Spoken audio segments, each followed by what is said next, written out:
नर्मदे हर। देखिए अभी हम इधर जा रहे थे मांडव, धार डिस्ट्रिक्ट में, तो पता लगा कि मांडव से पहले ही एक गांव पड़ता है सुराणी। सुराणी में एक स्थान है जहां संत भगवान रहते हैं। तो ये देखिए हम पहुंच गए हैं उस स्थान पे। स्थान तो बहुत अच्छा लग रहा है। देखते हैं किस संत भगवान के दर्शन होते हैं। बहुत प्यारा स्थान है। यहाँ शायद कुछ गवर्नमेंट ने भी कंस्ट्रक्शन करवाया है। अच्छा स्थान है एकांत में।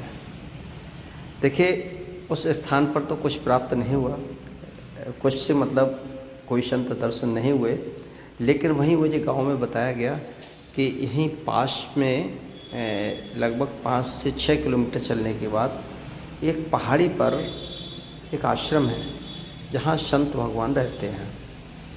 तो अब मैं इधर पहाड़ी पे आ तो गया हूँ, लेकिन ये देखिए ऊपर एक स्थान टाइप दिख रहा है। यहाँ कोई लोकल नहीं समझ में आ रहा जिससे हम पूछ सकें। चलते हैं, ऊपर काफ़ी चढ़ाई है काफ़ी, और उसके बाद ये छोटे छोटे पत्थर जो है ना, पत्थरों की वजह से थोड़ा सा बाइक डिसबैलेंस हो जाती है, लेकिन सही है, 4 व्हीलर भी जा सकता है यहाँ पर। हाँ, सावधानी से अगर ले जाएंगे तो छोटी कार जाने में दिक्कत होगी, लेकिन एसयूवी चली जाएगी। स्थान तो देखिए बिल्कुल ये लग रहा है कि हम ऊपर बादलों में ही जा रहे हैं। स्थान तो अच्छा लग रहा है। ये यहाँ से चलो फिर और आगे चलते हैं।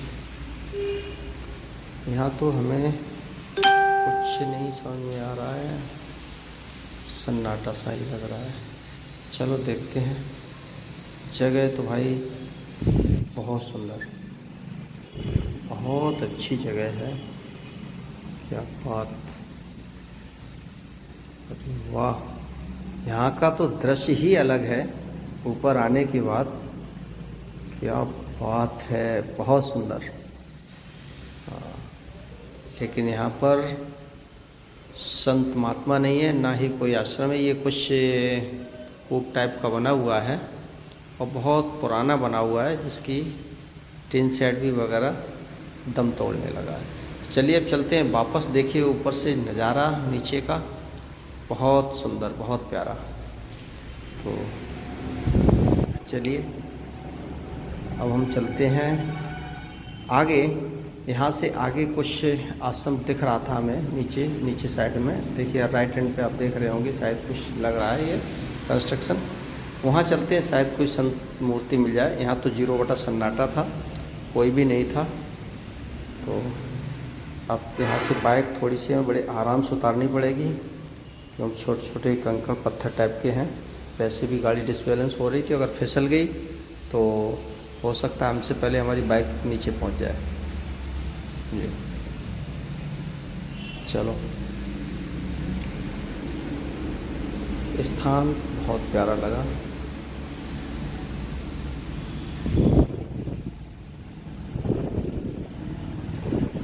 बहुत अच्छा स्थान था, लेकिन अगर यहाँ संत महात्मा होते तो यहाँ बहुत आनंद आ जाता। बहुत अच्छा लग रहा। चलिए खैर, बगल में ही कुछ, यहाँ भी किसी संत मूर्ति के दर्शन नहीं हुए, तो फिर बताया गया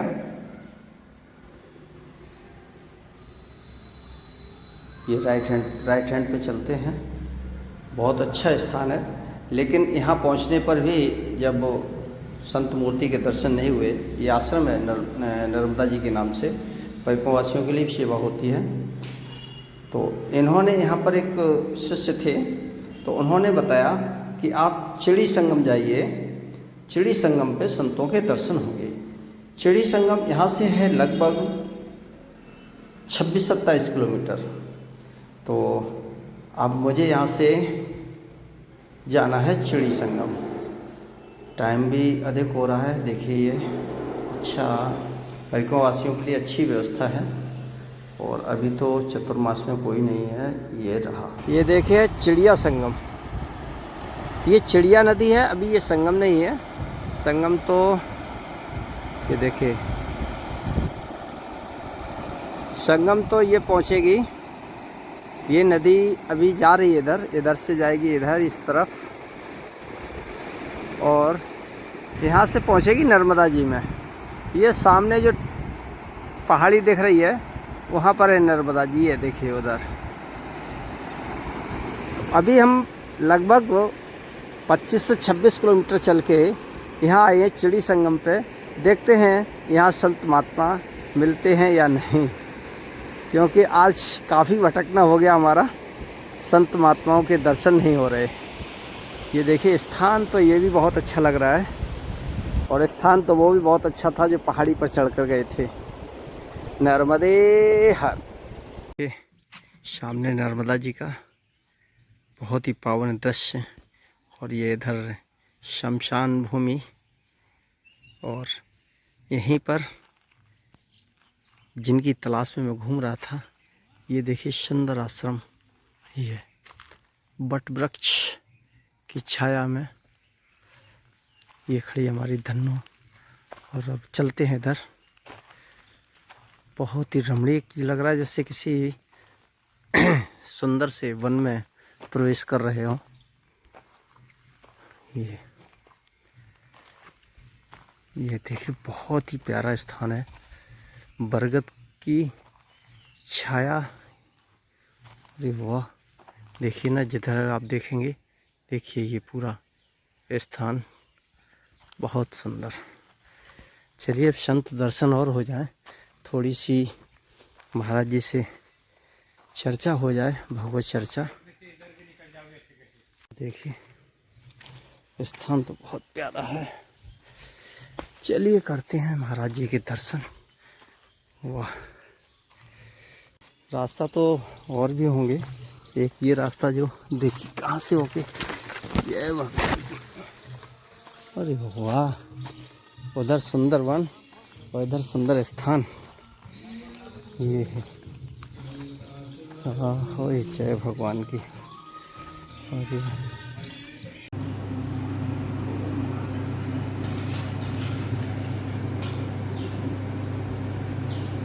देखिए स्थान तो बहुत अच्छा है, आनंददायक। अरे वाह, पीपल, बरगद, नीम, ये स्थान भी बहुत प्यारा लग रहा है। यहाँ देखिए शुक्लेश्वर महादेव, चिड़ी संगम क्षेत्र है ये। वाह, बहुत प्यारा स्थान। इधर शुक्लेश्वर महादेव के दर्शन करते हैं। ये देखिए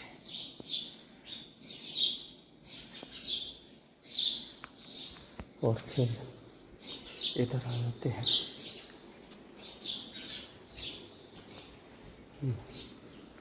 हनुमान जी का, जय श्री राम। और ये भगवान भोलेनाथ,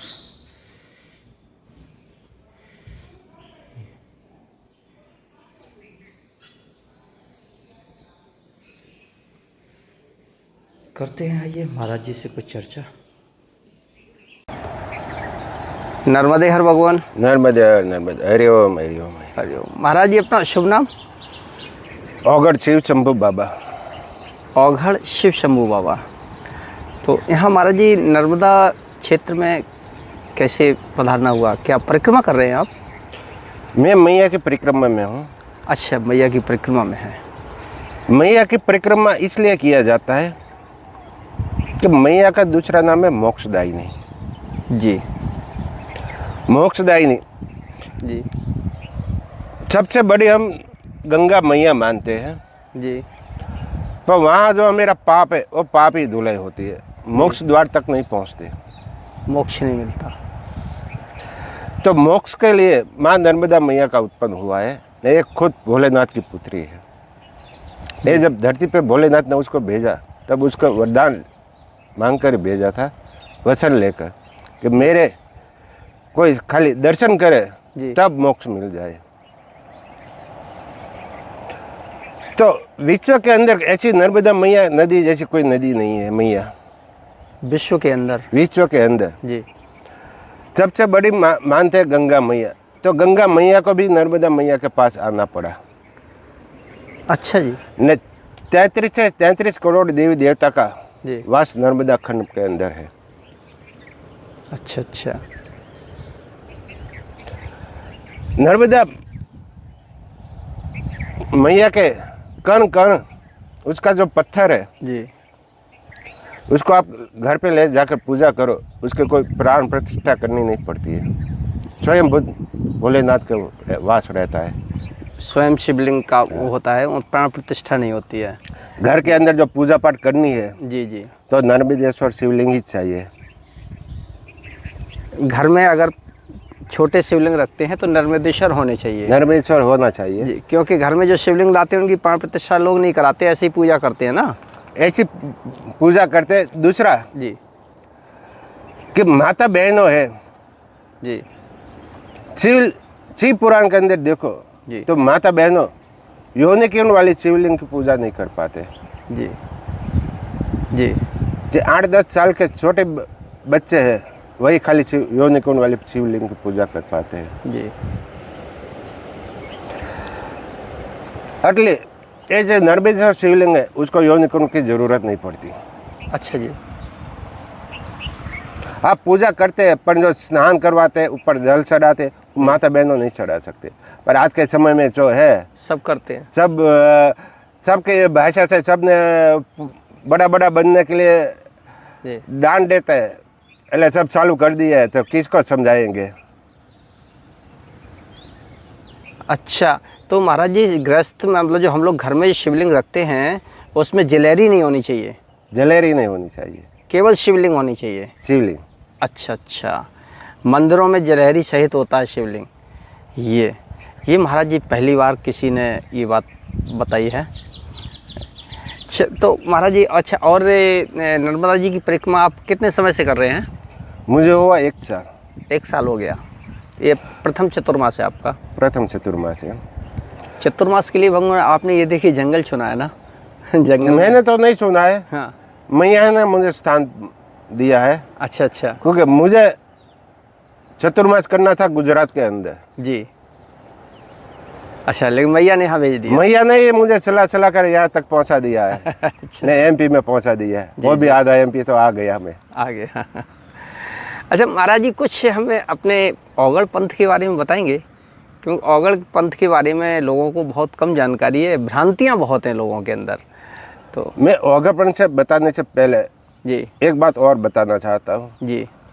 जब मैया की परिक्रमा करनी है ना जी तो सब कुछ छोड़ दो कि मैं परिक्रमा करूँगा, जी मुझे खाना मिलेगा, भोजन प्रसाद मिलेगा, रहना मिलेगा, कपड़ा मिलेगा, जी। दक्षिणा मिलेगी, जी। ये सब मैया के ऊपर छोड़ दो। आप सब सामने आ जाएगा। खाली मैया का नाम ले लेंगे, जो भी जरूरत है सब आपको सामने आ जाएगा। सब मैया देती है। हाँ, जी। नहीं जो तुमको लायक है ना वही मैया आपको सामने लाकर ही खड़ा कर देगी। लेकिन कोई वस्तु के आपको कुछ घर से निकलो मैया की परिक्रमा में तब कुछ लाने की जरूरत नहीं, खाली पहले कपड़े भी आ जाओ ना जी। तो भी आपको कपड़ा भी मिल जाएगा रास्ते में, कपड़ा भी मिल जाएगा। न किसी के पास आपको मांगने की भी जरूरत नहीं पड़ेगी, सामने से आकर आपको देगा। इतनी मैया का प्रभाव है बड़ा। तो आपने महाराज जी वैसे आपका स्थान कहाँ पर है? मेरा स्थान है महाराष्ट्र में। महाराष्ट्र में। तो आपने मैया के बारे में कैसे जाना? किसी संत के द्वारा या कहीं आपने पढ़ा था? मैंने कहीं पढ़ा भी नहीं था, अच्छा। न मुझे इतना मालूम भी नहीं था नर्मदा परिक्रमा क्या है। अच्छा। पर जब मैं हमारे भैरव बाबा की मैं पूजा कर रहा था साधना जी। कि साधना के अंदर से नवरात्रि के अंदर दिल से अंदर से ऐसा प्रभाव जागा जी। ने तब मैंने भैरव बाबा को वचन दिया मुझे परिक्रमा करने, ने दीपावली से मैं निकल गया। अच्छा अच्छा, इसलिए आप परिक्रमा कर रहे हैं। तो परिक्रमा करते करते आप यहाँ आ गए। ये चिड़ी संगम कहलाता है मैया का। जी। अच्छा, तो महाराज जी, हाँ, ओगड़ पंथ के बारे में थोड़ा सा। जो ओगड़ पंथ है ना जी आज ही देखो, ओगड़ पंथ के साधु संत ज़्यादातर गृहस्थी और ज़्यादा आपको दिखेगा। जी दूसरा, ओगड़ पंथ के लोग डरते ज़्यादा, क्योंकि काला कपड़ा पहनते हैं, जी बड़ी बड़ी मुंड माला पहनते हैं, जी। काला हकीक की माला पहनते हैं। हाँ, मतलब ग्रस्त बहुत कम इनके पास जाते हैं, और कुछ उनके अंदर ये रहता है कि ये तंत्र विद्या करते हैं, तंत्र विद्या तांत्रिक, करते हैं। जी जी, हाँ, इस थोड़ा सा भय रहता है लोगों के अंदर। पर है, भय रखने की कोई ज़रूरत नहीं है। जी मुंड माला क्या है? ये जो लोग आज मुंड माला पहनते घूमते हैं, जी उसमें मैं बता दूं कि 99% मुंड माला डुप्लीकेट होती है। 99% डुप्लीकेट। हाँ, अच्छा। क्योंकि जो मुंड की माला बनानी, जी नहीं इतनी छोटी छोटी खोपड़ी बनानी, जी ये कोई शक्य नहीं है। जी हड्डी की जो माला होती है उसकी मुंड माला नहीं बनती हड्डी की। जी जो पिरामिड आते हैं, जी अमुक मिट्टी आती है, जी। ने केमिकल मिलाकर तो जी। बनाते हैं, कहते हैं मुंड माला। अच्छा, ये मतलब रेडीमेड होती है, बनाई हुई होती है। हाँ, लोगों को खाली दिखाने का भाव। ये मुंडमाला तो भगवान शिव पहनते थे केवल। हाँ। जो हड्डी की माला होती है, जी। ये कोई जैसे वैसे व्यक्ति पैर भी नहीं पाएगा। तो जैसे महाराज जी, ओगड़ पंथ में आप लोग जैसे ये हड्डी पहनना, धारण करना, ये हड्डी को तो उसको माना जाता अपवित्र, फिर उसको क्यों धारण करते हैं? शमशान के अंदर वास किसका है मेन? तो वो भोले बाबा का है। अघोरेश्वर महादेव जी और अघोरेश्वरी माता का। जी दुनिया सब छोड़ देती है, तब मेरा भोलेनाथ आजमाते हैं। जी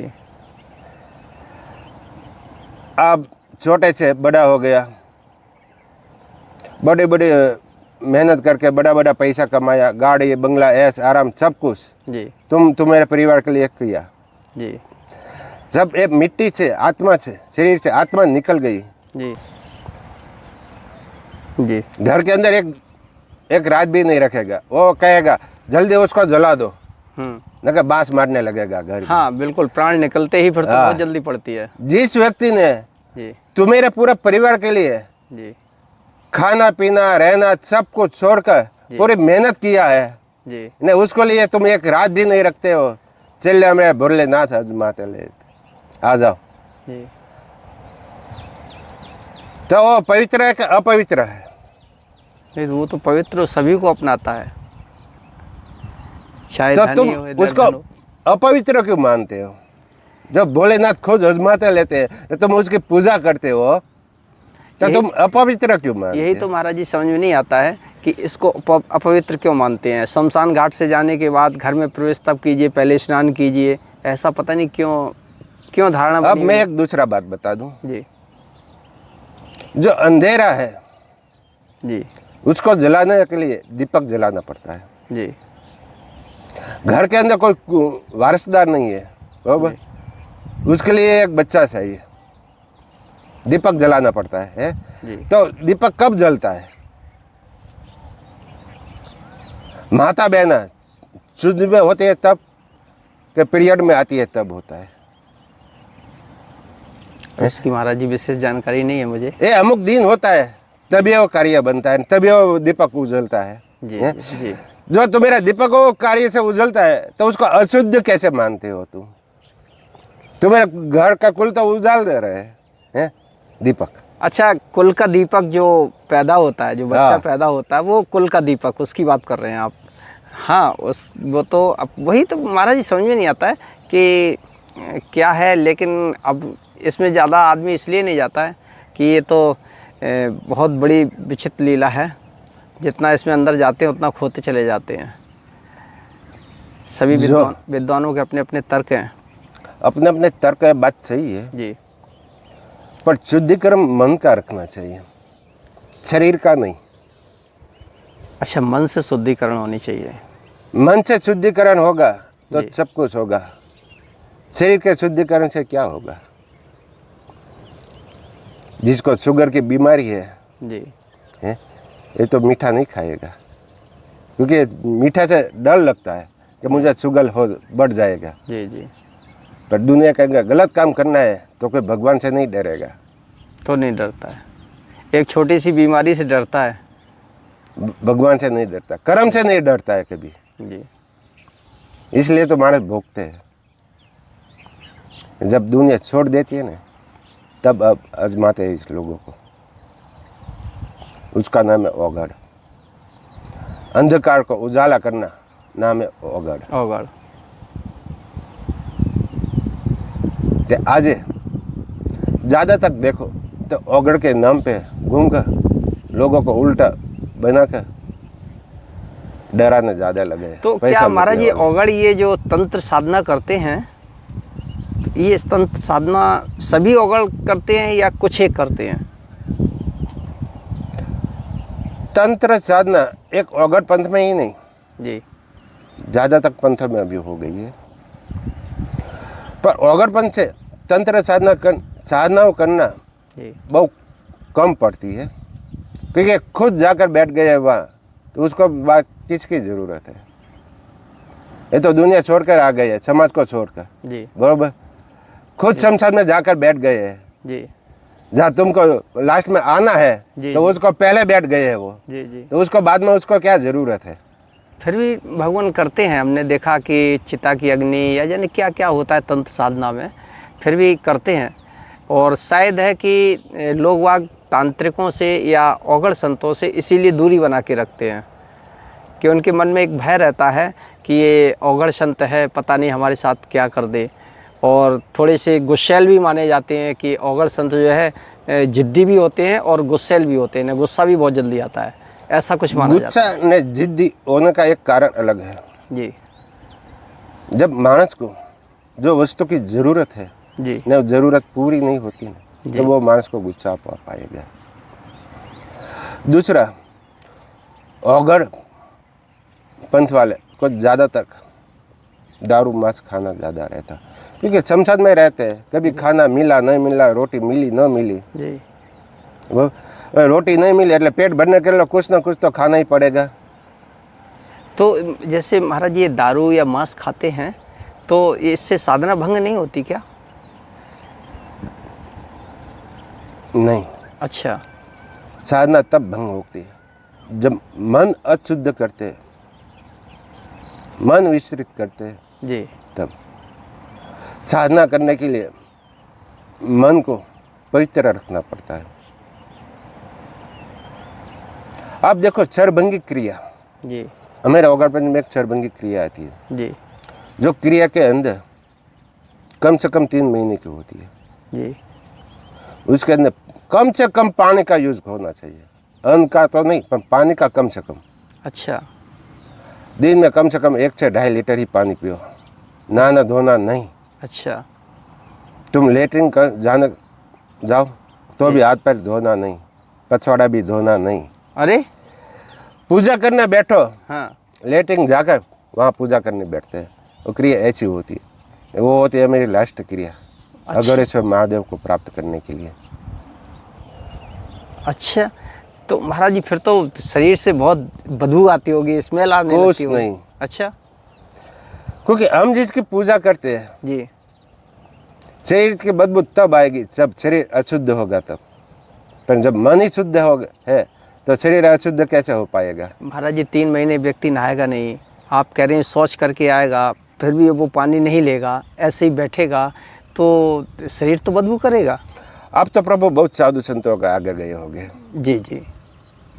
कोई ऐसा फटा हुआ कपड़ा ऐसा बैठा होगा, बहुत देखा होगा है, उसके पास कभी बदबू आई देखी? नहीं, ऐसा तो नहीं हुआ, ऐसा तो नहीं हुआ।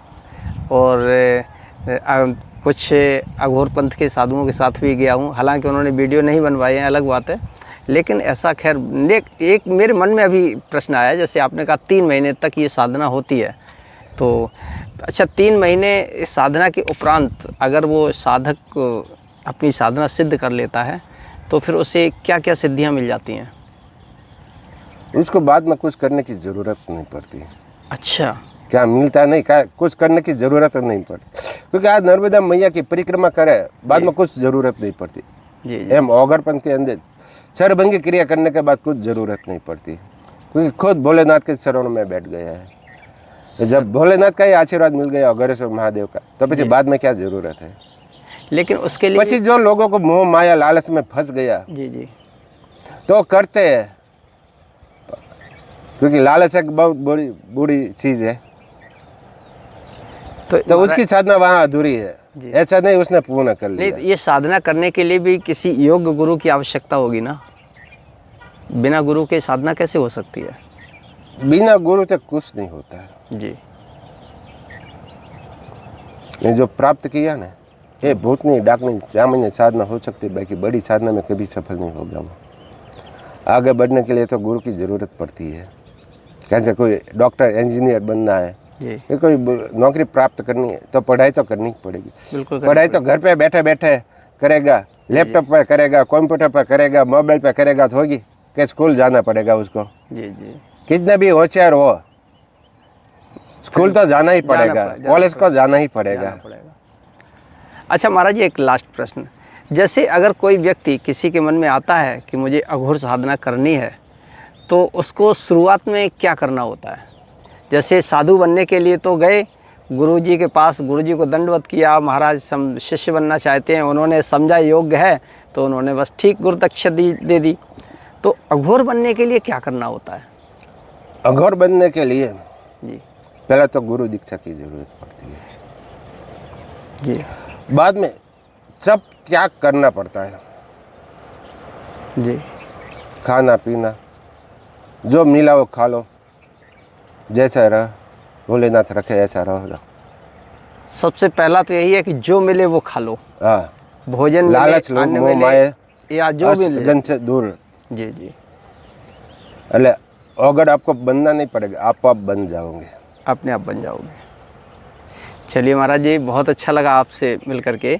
अघोर पंथ की ज़्यादा जानकारी नहीं थी और लोगों के अंदर जो भय था वो आज आपसे मिल करके थोड़ा सा दूर हुआ है। हालांकि लोग एकदम से नहीं विश्वास करेंगे, लेकिन थोड़ा आप जैसे संत होंगे तो उनके साथ तो आदमी घुल मिल जाएगा। जी, नर्मदे हर।